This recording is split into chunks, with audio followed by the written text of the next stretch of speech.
Go. Hello, good morning everyone. And by the way, we are the group 1 coming from BSN 1B. So today we are going to perform the gel electrophoresis. So, let's go. You are holding a small plastic tube with some clear liquid in it. You've been told that the liquid contains DNA strands of several different lengths. Your job is to figure out what those lengths are. And how will you do it? So let's move on.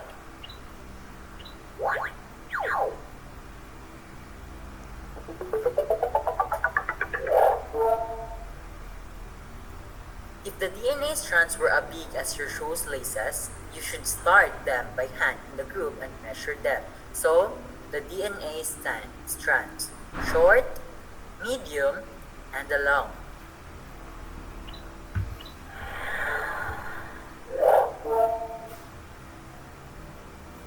But DNA strands are molecules so tiny that you can see them even under most microscopes. Is there a way to sort or measure the DNA strands in your tube even though you can see or touch them? Yes, there is. And it's called the gel electrophoresis. And it's pronounced as electrophoresis. It's pronounced as electrophoresis.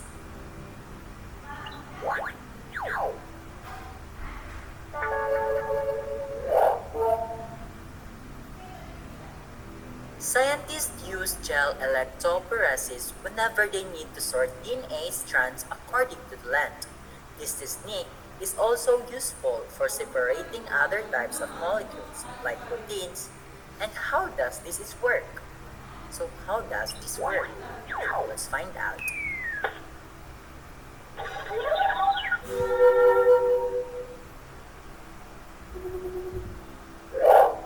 So, the gel is the filter that sorts the DNA strands.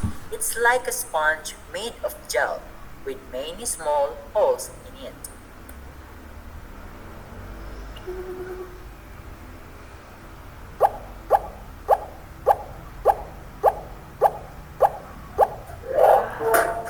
We place the DNA samples into holes at one end of the gel.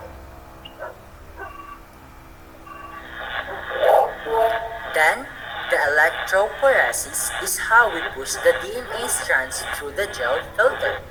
By adding an electrical current, we can make the DNA move. So, through the electrical current, the DNA can move.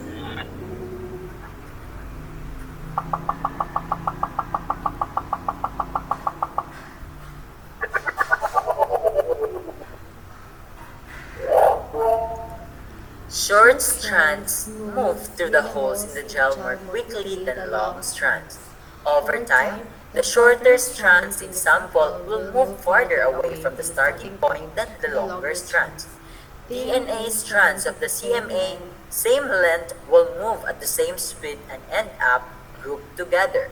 In this way, the DNA strands in the sample start themselves.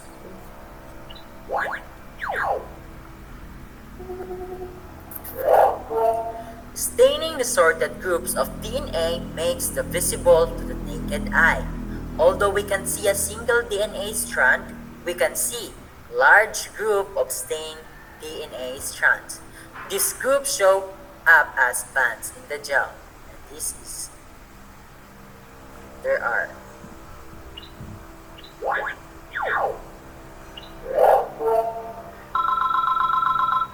So now it is our turn to run a gel. Okay, so first we need to follow along with the steps in order to run a gel. So the first step we need to do is make the gel. The second one is set up the gel apparatus. The third one is load the DNA sample into the gel. The fourth one is hook up the electrical current and run the gel. And the last one is stain the gel and analyze the results. Gel electrophoresis laboratory.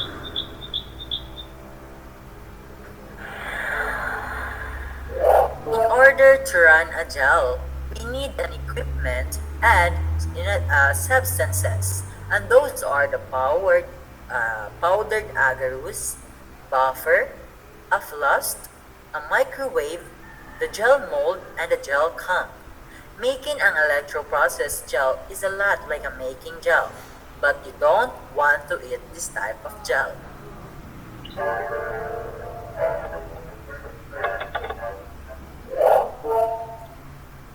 The first thing we need to do is let us put a small amount of agarose in the flask.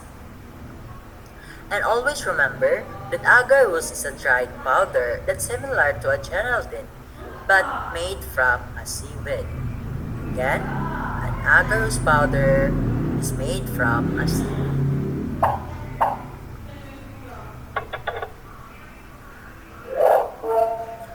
The next thing we do is add some liquid buffer to the flask. And the buffer is a salt water solution that will let electrical charges flow through the gel. So let's add some liquid buffer to the flask. At this juncture, we closely place plastic wrap over the top of the flask to prevent the liquid from boiling over. Even the microwave by pressing the open button. Place the flask containing the buffer and agarose mixture inside the microwave. Heat the mixture until the agarose melts into the buffer.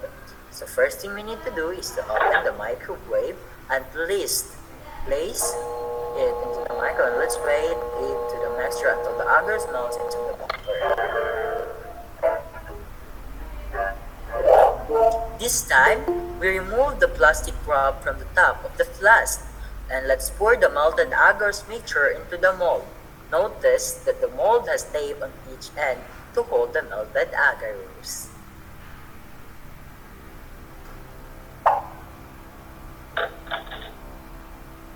Then, let's place the comb in the gel on the end. The notches in the gel mold hold in the place. Let the gel cool and solidify. That usually takes about half an hour, but will speed up the clock for you. As the gel cools, tiny holes will form in it. Over there, the tiny form. Then, let's carefully remove the comb and leave an empty wells for the DNA sample. Your gel is now ready to run. Now it's time to set up the electrophoresis box. You will need the gel just demoined, an electrophoresis box, and another bottle of buffer. And let's pour the buffer into the electrophoresis box. Then let's place the gel, still in the mold, into the electrophoresis box. We have removed the tape from the ends of the gel mold. The gel should be just barely submerged into the buffer. The buffer conducts the electrical current from one end of the gel to the other. It will also keep the gel from dying out during the experiment. So let's place the gel over in the buffer.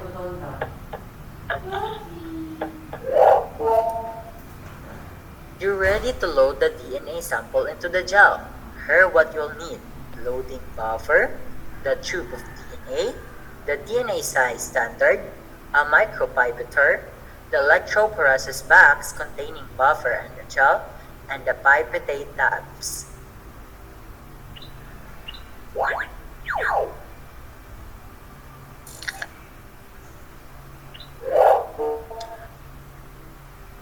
Use the micropipetter to suck up unloading a buffer, then add some DNA sample.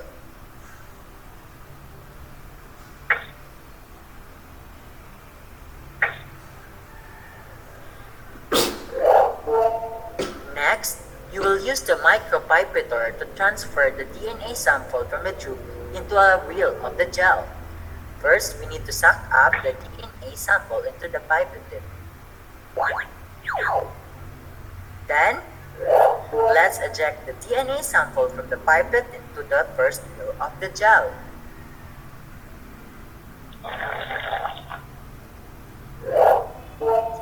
Nice job! In a real life, loading the sample into the well takes some practice, so don't be disappointed if you miss your target at the first few times.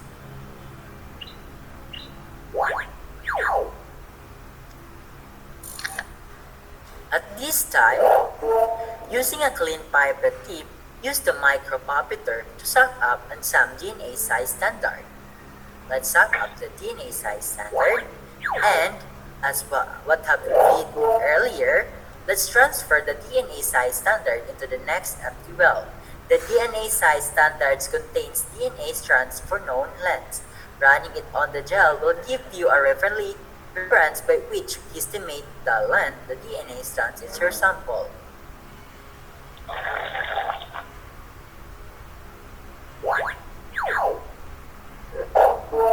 It's time to turn on the electricity and run your gel. When you turn on the power, the black end will generate the negative. Again, the black end will generate the negative, and the red end will generate a positive charge. Together, they will pass the current through the gel. DNA has a negative charge to move the DNA through the gel. You must put the black cord, the negative charge, closest to the wheels. Always remember that, guys, ha?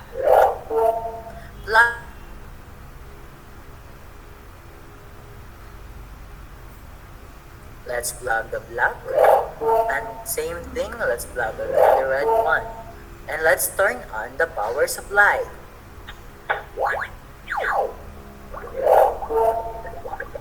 Your gel is off and running. Let's look in the gel box to see what's happening. Check the tiny air bubbles coming out of the electrodes at both ends of the electrophoresis box. These bubbles are your proof that the current is running. So these tiny bubbles are the proof that the current is running.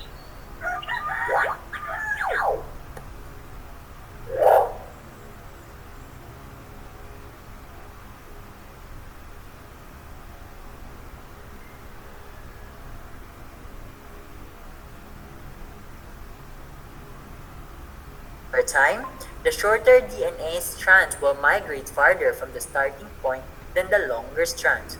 We can actually see the migrating DNA bands, but we can see the blue dye from the loading buffer as it migrates.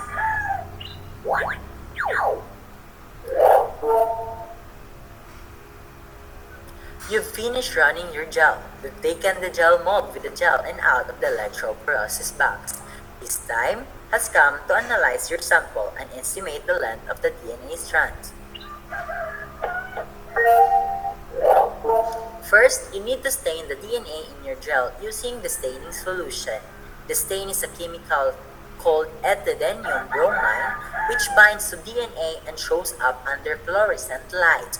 Although we can see single DNA strands, we can see large group of stained DNA strands. These groups will show up as bands in the gel. Drag the gel out of the mold and put it into the DNA staining solution. Because etidenium bromine binds to DNA, it can damage the DNA in your cells. If you stain a gel in real life, always wear a gloves and avoid direct contact with the staining solution.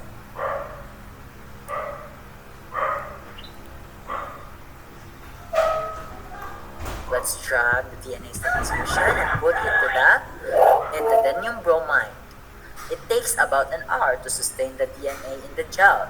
Well, speed up the clock for us.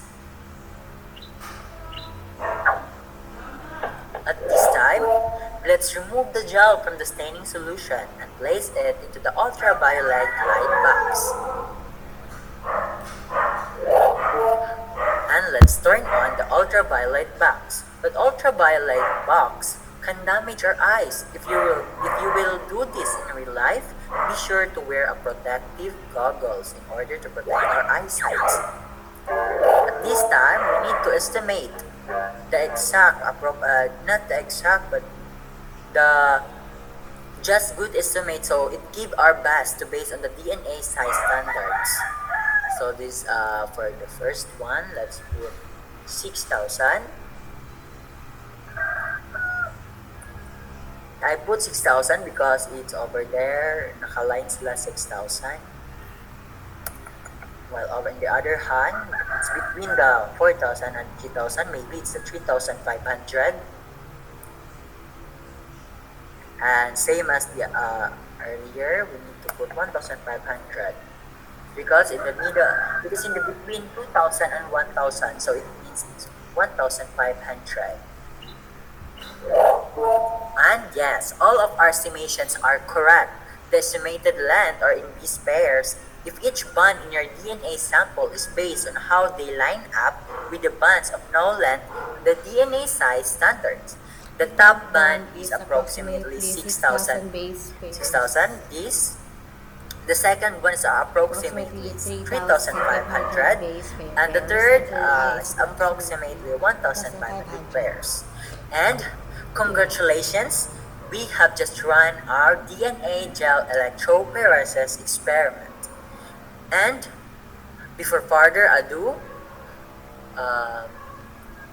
we have the follow-up questions that mom given to us that we need to answer, and these questions and the answer of these questions can be found during the gel electrophoresis activity. Then according to them, I already prepare a PowerPoint presentation about the answers that we gathered during our experiment. So, CARPIO, can you read the number 1?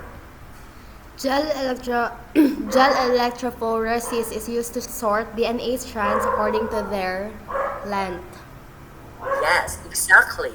The gel electrophoresis is used to sort the DNA strands accordingly to their length. The second one, where do you place the DNA sample on the gel? Fontanilla?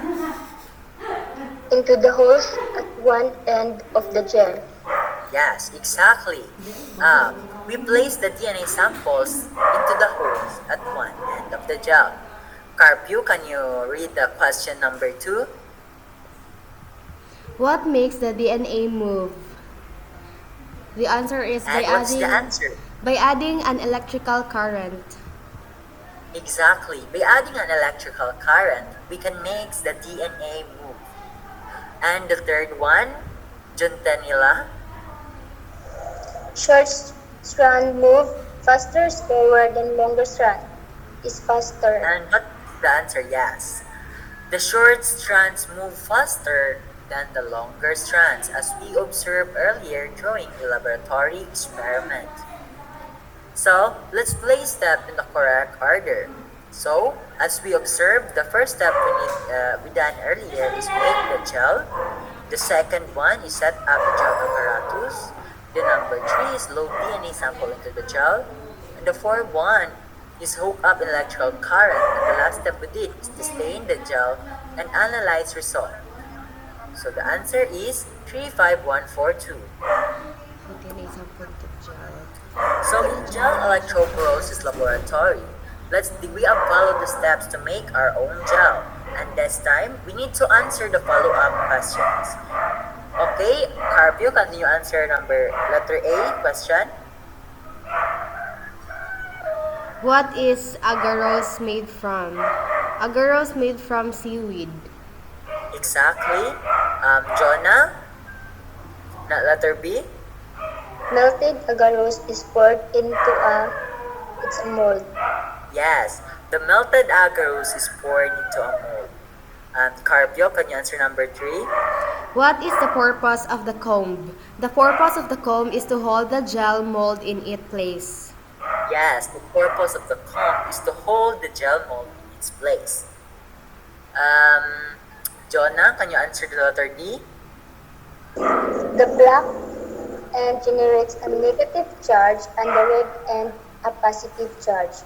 Yes, the black end generates a negative charge. On the other hand, the red end positive is a positive charge. So, CARPIO, can you read the questions of letter E? The bubbles in the electrophoresis indicate what? The bubbles in the electrophoresis indicate as proof that the current is running. Exactly. Again, CARPIO, can you read the question of letter F, and Jonah, can you answer what is it? Staining the DNA will make it show up under a blank light. Jonah, what's the answer? Under a fluorescent light. Exactly. Using the fluorescent light, staining the DNA will make it show up. So, letter G. What are your estimates for the number of base pairs in the 3 holes, Carpio? The top one? The top one is 6,000 BP. The second one, Jonah? The second one is 3,500 BP. While the last one, Carpio, what is it? 1,500 BP. Exactly, approximately. Those are the correct estimations we've done. I think so. It's the last question we've done. So, good job everyone and have a nice day. Thank you. Okay, thank you.